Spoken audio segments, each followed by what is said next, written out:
Des pics sur les rebords, des bancs où l'on ne peut plus s'allonger, des abris fermés la nuit, ces petits détails font partie d'un courant bien réel, l'urbanisme défensif. Mais alors, l'urbanisme défensif, qu'est-ce que c'est? Pour répondre à cette question, rien de mieux que des images. On vous laisse repérer leurs points communs. Oui, comme vous le voyez, ils sont uniquement conçus dans un objectif d'empêcher des personnes de s'y installer.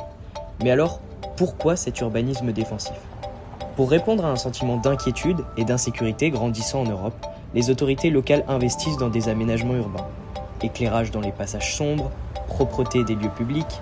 Ces mesures sont souvent perçues comme logiques, on rend la ville plus sûre, mais d'autres le sont un peu moins, comme ces aménagements effectués dans les villes, comme l'on peut voir à Paris, à Lille ou encore à Marseille. Officiellement, il s'agit de rendre nos villes plus sûres, plus propres, plus ordonnées. En pratique, ces aménagements visent à dissuader certaines présences, celles qu'on ne veut pas voir, les sans-abri, les jeunes, les marginaux. Une sécurité qui repose sur l'exclusion. Ces choix ne résolvent rien, ils déplacent la précarité au lieu de la combattre. Et leurs conséquences sont lourdes, plus d'insécurité pour ceux qu'on éloigne, plus de stress, plus de blessures. L'espace public devient un filtre, visible pour certains, interdit pour d'autres.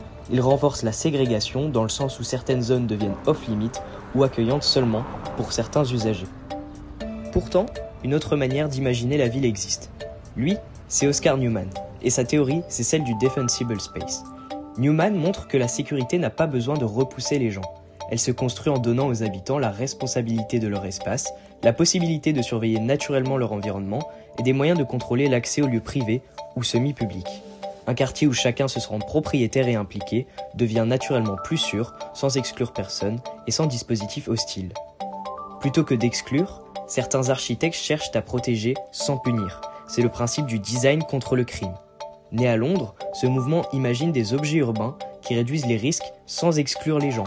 Des bancs modulables qui permettent de s'allonger la nuit, des abris de bus bien éclairés mais ouverts, des bornes qui dissuadent les vols sans rendre la rue hostile.